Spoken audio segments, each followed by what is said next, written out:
Guys, welcome to Better Bachelor. This is Joker with a face for radio and a voice for print. I'm going to do another Joker's Wild where I answer questions that you guys write into me. And as always, if you want to ask questions yourself, just send them into my BeingTheBestBachelor@gmail.com. That link you can find on my About page on the YouTube channel. Just make sure to put on the subject line, put advice. So that way I can make it separate from all my other emails because I've been getting quite a few lately. So right here, from planning for the inevitable, says, "Hey Joker, just watched your video on girl power movement is awesome for men. You listed a bunch of positives, but I was wondering about old age. I come from a traditional family, and one of those things taught is that when you're old and sick, perhaps, you and your wife can take care of each other and be in each other's company. Now I realize that's a romanticized idea because I've seen how my grandmother and family behaved just before my grandfather died. But at the very minimum, he still had the family around. So if I'm going to be in The Bachelor for life, then what would I do in my old age?"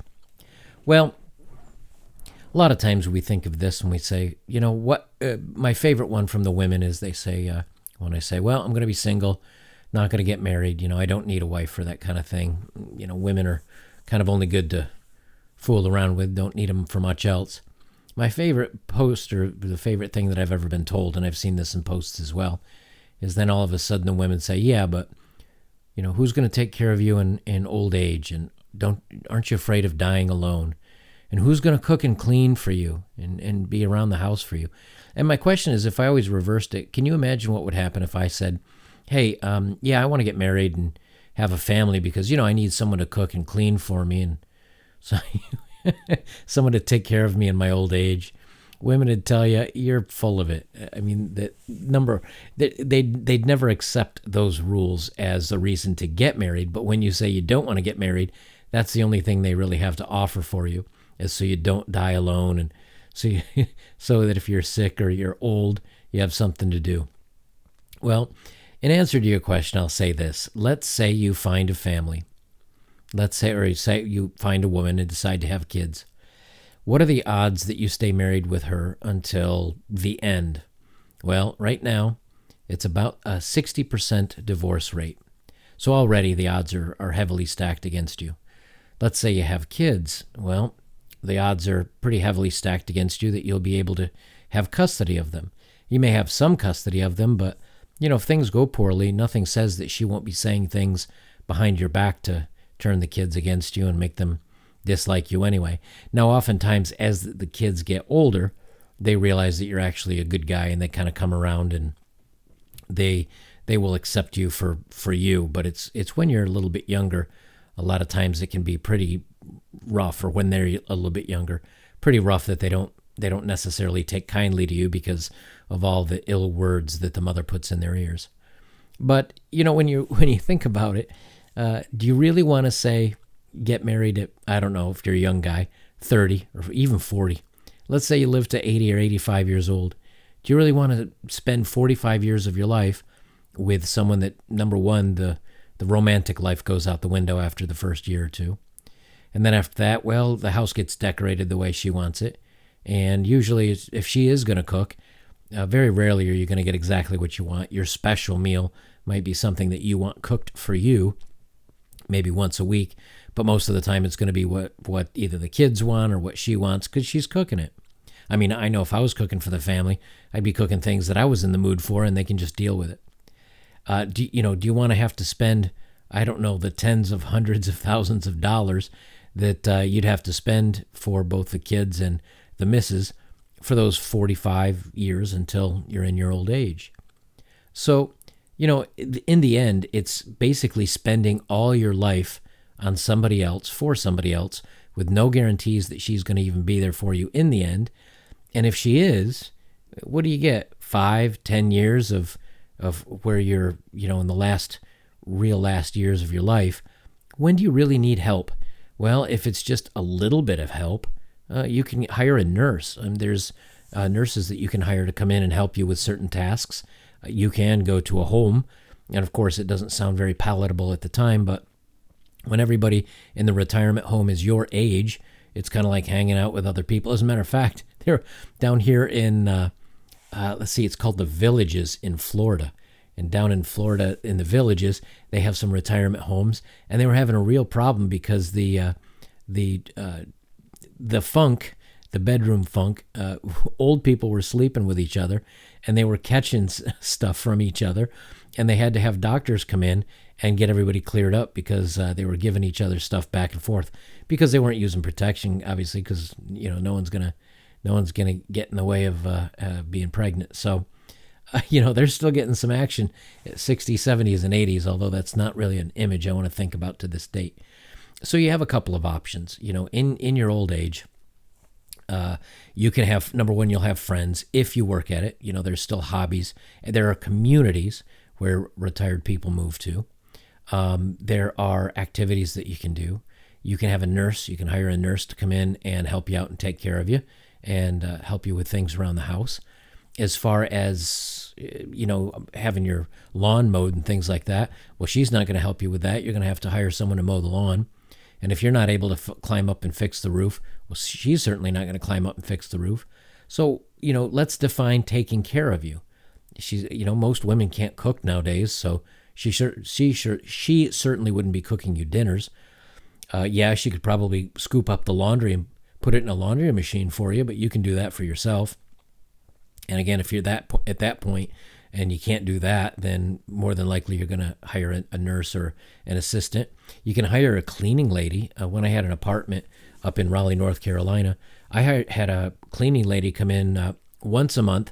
Now, I did the little every day-to-day cleaning. I'd run the vacuum cleaner once a week. I'd do my own laundry and things like that. But you can hire one to come in, and I'd have her go around the baseboards and really scrub out the toilets and the showers. And, I'd keep it up pretty clean. But I'd have them do a deep cleaning, take a professional cleaning all over the place, or professional vacuum and wipe down the baseboards and all the stuff I didn't want to do. And it cost me like $100 a month.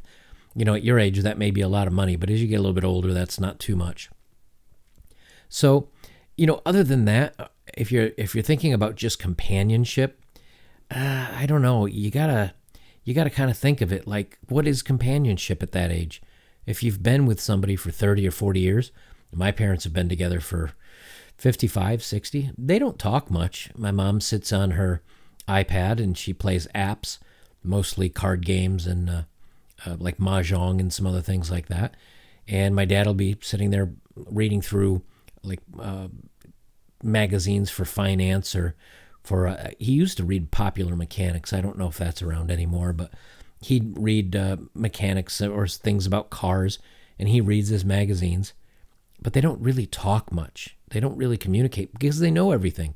There's not much, so they both sit there and do their thing.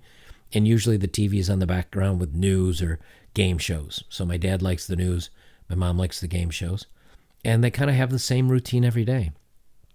So at that point in time, and my mom does cook. My dad probably couldn't cook to save his life.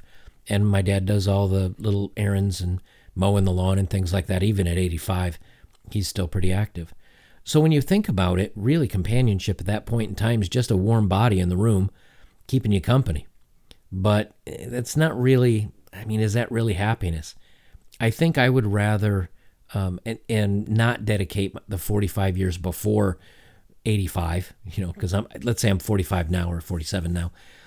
Do I really want to spend the next 30 or 40 years of my life making someone else happy and kind of not living the life that I want to live just to have someone around for the last 2 or 3 years of my life when maybe I can't do the things myself, or I'd rather do for myself and then just hire somebody to do it? I think I'd have to go the other way. But again, that's if you make it that far.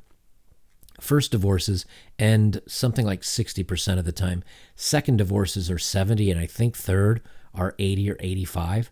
So your odds of even, if you don't make it through the first marriage, your odds go down by another 10%, and then they go down again. So there's a point in time where you're just so behind, and each one of those divorces, they could take you for child support, they could take you for alimony, they could take you for a lot of things that maybe you don't want to have to deal with because that's going to cut your retirement down. So in the end, let's face it, we all, when we go, we all go alone. I mean, those last days or hours or weeks or maybe even a month of your life, you're gonna be doing that on your own. So the year or two before then, just to have somebody around, what's the value of that? I can't say it's worth giving up all that time in your life just to have a little bit of comfort at the end.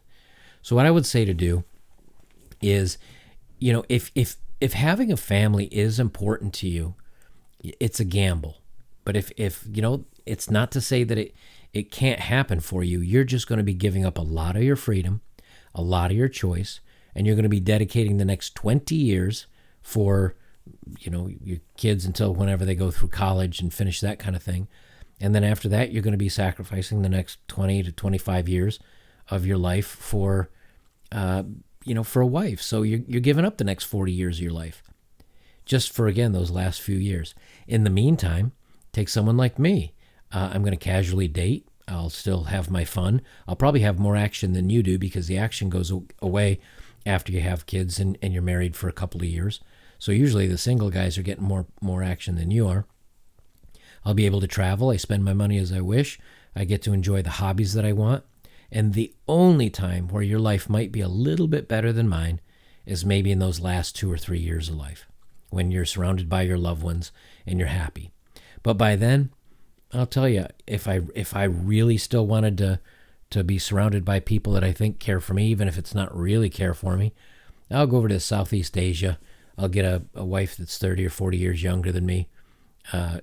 She'll cook and she'll do the laundry and she'll take care of everything around the house and I'll finance everything and she'll be happy and I'll be relatively happy and I'll go out that way. I mean, there are options, but don't worry about your old age in the last couple of years of your life. Don't worry about changing the next 40, 50, 60 years of your life just to worry about the last couple of years. If things are going well for you, you're going to have lots of friends, lots of companions, lots of people to date, lots of hobbies, lots of travel. You'll have so many other things to do with your life, you won't even be worried about it. Don't worry about something that's that far down the road. It won't much matter anyway. Guys, if you'd like to support my work, links are below. Thank you for all of those that have. And as always, if you have a question, send a little something in. I'll read it up for you, and we'll answer some more questions for you. Guys, I'll leave it there. This is Better Bachelor. I'm Joker. And, just remember, if you're worried about old age, it's only a couple years, and it's the very end. Don't throw away everything between now and then just for a couple years of peace of mind.